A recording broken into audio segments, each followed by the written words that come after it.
नमस्कार दोस्तों, नब्बे कंस्ट्रक्शन के और एक वीडियो में आप सभी का बहुत बहुत स्वागत है। दोस्तों, वीडियो के थंबनेल और वीडियो के जो टाइटल है देख के आप तो समझ ही पाए होंगे कि वीडियो किस विषय में होने वाली है। हमेशा से हमारे मन में कन्फ्यूज़न होती है और जब भी हम किसी आदमी से या फिर किसी रियल एस्टेट कंपनी के मार्केटिंग वाले बंदे से बात करते हैं तो हमें समझाया जाता है कुछ carpet area, buildup area, super buildup area और प्लॉट एरिया, ये सारी चीज़ें क्या होती है, कैसे डिफाइन होती है, किस प्रकार से इन सारी चीज़ों का ब्रेकअप किया जाता है। मैं वो सारी चीज़ें इस वीडियो में बारीकी से बताऊंगा कैसे होती है और क्या क्या चीज़ किस जगह पे जो है इंक्लूड किया जाता है। तो सारी जानकारी इस वीडियो में मैं आपको दूंगा। बने रहिए मेरे साथ और देखते रहिए नब्बे कंस्ट्रक्शन। सबसे पहले दोस्तों बारी आती है प्लॉट एरिया। प्लॉट एरिया किसे कहा जाता है वो चीज़ मैं आपको बताता हूँ। ये जो बाउंड्री वॉल देख पा रहे हो आप, मेरी उंगली जहाँ तक जा रही है देख लो आप, ये बाउंड्री वॉल है। बाउंड्री वॉल प्लॉट के जो एज से एज की जो लंबाई और चौड़ाई होती है, जिसे हम स्क्वायर फीट में गिनती करते हैं, या फिर प्लॉट की जो साइज होती है उसे जो है प्लॉट एरिया कहा जाता है, या फिर जो है आपका ज़मीन की एरिया कहलाएगा, उसे ही अपन प्लॉट एरिया कहते हैं। प्लॉट एरिया में दोस्तों आपका मकान कितना बना है नहीं बना है उससे कोई संबंध नहीं होती है। ज़मीन आपके पास कितना है, ज़मीन की लंबाई क्या है, आपकी चौड़ान क्या है, उसी को ही जो है मेज़र किया जाता है, उसे ही प्लॉट एरिया कहा जाता है।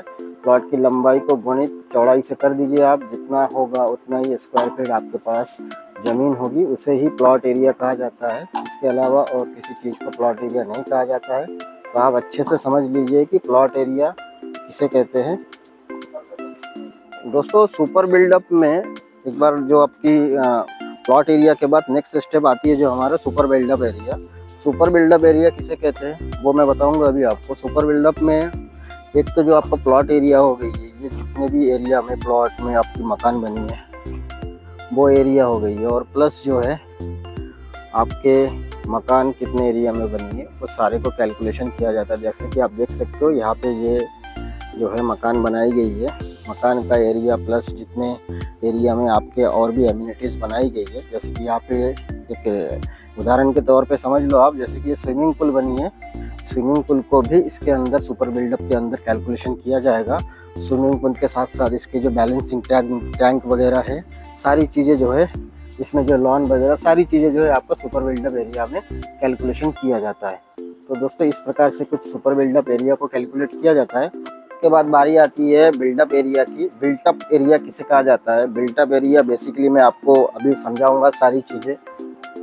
बिल्टअप एरिया किसे कहते हैं, जैसे कि देख सकते हैं दोस्तों, ये जो सज्जा है, सज्जा मकान के नीचे से कम 3 फीट बाहर है, इसे भी सुपर बिल्डअप एरिया में कैलकुलेशन किया जाता है।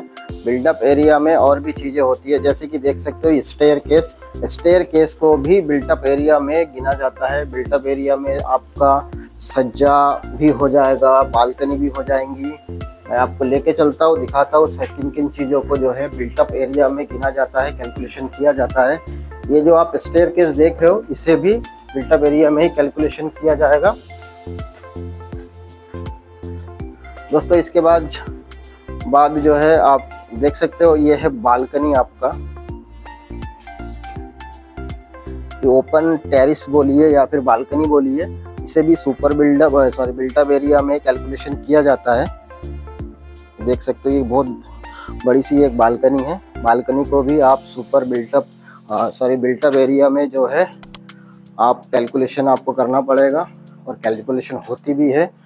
और इसके साथ साथ आपका जो ऊपर का ये टावर है, देख पा रहे हो टावर का छत, टावर को भी बिल्टअप एरिया में कैलकुलेशन किया जाता है।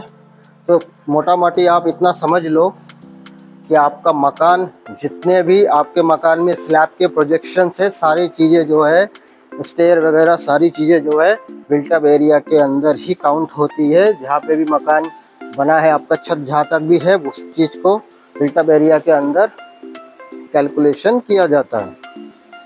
इसके बाद दोस्तों बारी आती है कारपेट एरिया की। कारपेट एरिया किसे कहते हैं तो जानिए। कुछ कारपेट एरिया इस प्रकार से होती है दोस्तों। कारपेट एरिया में जिन एरिया का मतलब जिन जगह का इस्तेमाल किया जा सकता है उन जगह को ही कारपेट एरिया कहते हैं। जैसे कि आप समझ लो कि यह है इस मकान की लंबाई, यहाँ से लेके कुछ उस कॉर्नर तक, और उस कॉर्नर से लेके उस कॉर्नर तक इसकी चौड़ाई है। इसकी लंबाई और इसकी चौड़ाई को ही जो है आप कारपेट एरिया पकड़ेंगे। इसे ही कारपेट एरिया के अंदर कैलकुलेशन किया जाता है। उसके बाद आपका जो ये जीना हो गया या फिर स्टेयरकेस जिसे कहते हैं, इसे कॉमन एरिया कहते हैं। इसको जो है कारपेट एरिया में कैलकुलेशन नहीं होती है। ये वाला जो क्षेत्र है, ये वाला क्षेत्र आप देख पा रहे हो जीने के बाहर, ये कॉमन एरिया है। इसको कारपेट एरिया में कैलकुलेशन नहीं किया जाता है। ये जो आपका बिल्टअप एरिया में कैलकुलेशन होगी। बाथरूम हो गया आपका, ये सारी चीज़ें जो होती है कारपेट एरिया में कैलकुलेशन नहीं होती है। आप समझ लो अच्छे से। बालकनी आपका जो है टॉयलेट हो गई आपका, उसके बाद आपका जो स्टेयरकेस हो गई, टावर हो गई, ये सारी चीज़ें कारपेट में कैलकुलेशन नहीं होती है।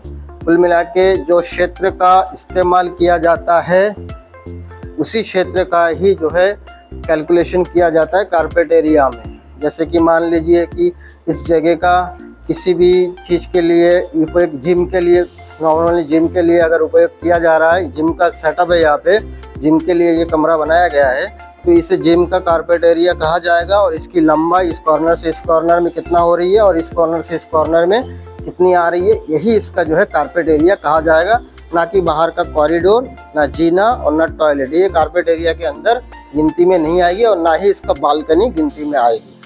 तो दोस्तों कैसा लगा वीडियो मुझे कमेंट करके बताना। वीडियो अगर आपको अच्छा लगा हो वीडियो को लाइक कर देना। चैनल को अभी तक आपने अगर सब्सक्राइब नहीं किया है तो प्लीज़ चैनल को सब्सक्राइब कर दीजिएगा। मुझे इससे मोटिवेशन मिलती है और ऐसे और भी वीडियो मैं लाता रहूँगा। उसके लिए आपको नोटिफिकेशन जो भी है बेल उसको ऑन कर लेना और देखते रहिएगा मेरे आने वाले और भी वीडियोस। दोस्तों मिलते हैं ऐसे ही और किसी और एक वीडियो में। तब तक के लिए आप सबको मेरा प्यार भरा नमस्कार।